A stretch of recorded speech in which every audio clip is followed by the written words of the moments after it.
think the country, between COVID and what happened in September with the World Trade Center, two events that changed America very much for the worst, very much for the worst.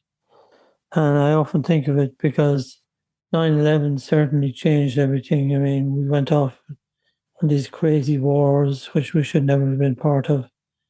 The whole country became a lot more paranoid and insular and dangerous, really. You had the growth of the Republican Party with their emphasis on violence and crime and all that. And the mentality, people never felt as safe again. And then COVID, which had just a massive influence and still has. I mean, I started out with COVID with 21 employees, a great office set up, lovely situation. Everybody was good friends. And by the end of it, we were all working from home with almost no mental or physical contact with anyone. And it transformed people's lives, They never got over it, and they're still not over it. But it still has. I mean, coming up here, I was talking to the cab driver, as you would say, and it's amazing, the 5th anniversary this week of Cheltenham, that it actually happened. You wonder, did it actually happen? But the way we live now as a result of it has changed life forever. It has. And on the 13th of March, we had a big event at the New York Athletic Club. We had 400 people booked. Rough spot, the New York Athletic Club. Yeah, it's for gougers like you. It was, the morning of the event, people just said, we're not going. We're going. And there was like a pall of fear cast over the city. You went outside, it reminded me of 9/11, there was nobody on the street. Yeah. Nobody. And I remember that image from 9/11 going out of my apartment and just like a bad movie where the world gets destroyed. It felt like that. Yeah, Ridley Scott couldn't have written anything like that at all. It's very frightening. And so now you think, did it ever happen? People have just moved on in some ways as if there was no COVID, and 9/11 has changed life for everybody traveling. So the legacy's there. Somebody said to me, there's only 25% of the people living in New York were there for 9/11. I mean, it just shows what kind of a city it is. People move in and out in their thousands. But it just ended your whole sense of safety. And it was like what my friend who was in the army during the Second World War, a very great guy called Don Keogh. Oh, yeah. He remembers very well everybody gathered around car radios listening to the news that Pearl Harbor had been attacked. Yeah. Knowing in his own mind that nothing would ever be the same. Yeah. That was the same with 9/11, the same with COVID. There were 3 moments where the world changed. Are you positive about this place now, given where events are? It's not a trick question, but this week has highlighted it for Irish people anyway, how important that relationship could be or not be. So it's very different now, as you were saying. Yeah, I mean, the community remains strong. It's a different community. We're now much more into the Irish American because the Irish born are not there anymore. And, things like the Irish Arts Centre are great monuments to the younger generation. And there certainly is a tremendous liking and still interest in Irish culture. But, the great days, the days when we took part in the peace process, played a major part here in America in the days of the Morrison visas, the days of the Donnelly visas. That's all gone now. That's not going to ever get repeated. And there's a certain sense of, the Irish took it so far, but it's impossible without a new stream of people every few years. Organizations just atrophy and go out of date. But you must find it particularly difficult to comprehend, given your closeness to people like the Clintons, your position in the Irish community, the work you've done in the North.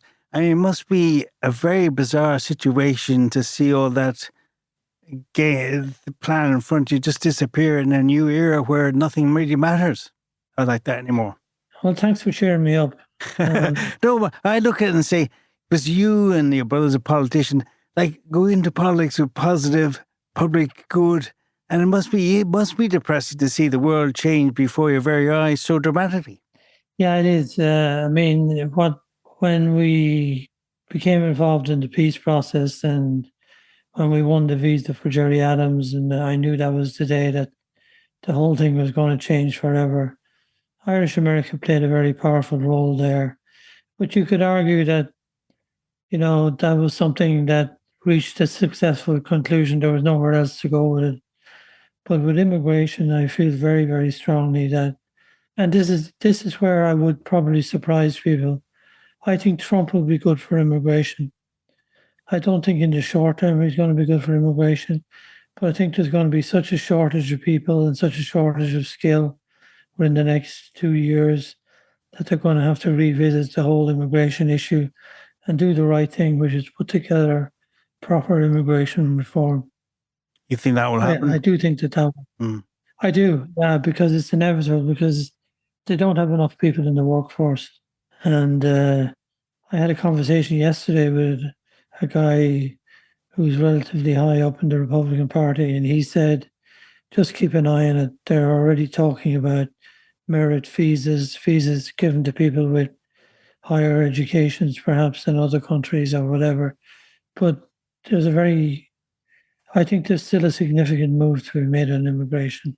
Well, that's healthy to know. It makes sense, and especially looking at what's happening in the UK with Brexit, you can't survive without certain people coming to help you work, and you need them. So there's a logic behind what you say, even though when you look at TV now... The logic is he fired everybody in charge of the nuclear weapons. I mean, the amount of ignorance, but not to get into that too much, the one positive thing I do take, and I have a good track record in predicting things in Irish America, I think there will be another chance with immigration. Yeah. And in politics, do you think that was your calling? Do you miss... Is that something within the family? Obviously, your brother was in politics. Public service is something, obviously, you're all drawn to, is it? Yeah, we got that from my father, who was a very committed man to... we were living in Tipperary at the time, and, he joined every organization imaginable. Yeah. Voluntary community groups and all that. So we grew up in a house where the idea of going out and visiting people in old folks' homes and all that was very much ingrained in the character. So it's a great feeling, and you know it yourself, to make somebody happy who, either through contact or keeping in touch with, because it can be a very lonely old country, America, for people. Exactly. And, yeah. I think that's one of the things I worry about. The 80s generation, which is me, is now at the retirement age. And I know from talking to the Irish centres that there are an awful lot of shut-ins, people who maybe never made it back to Ireland or didn't do what successful people did, just worked. Yeah. Whatever construction job they could get or whatever. So I think there's a whole issue there as well. Yeah. And all I know is for myself, and I've said to you many times, when I was there and my friend Punter, who's now deceased, broke his neck, the Irish Voice played a huge role in his recovery and the reaching out program.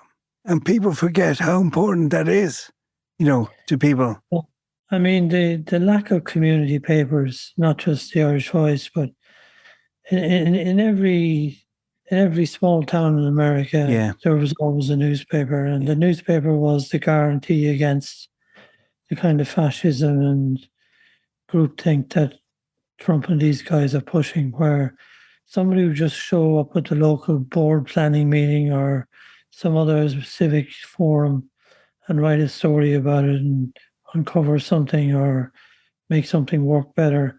I think one of the great tragedies of the internet is that we all have opinions, but we don't have people properly able to research stories. Yeah.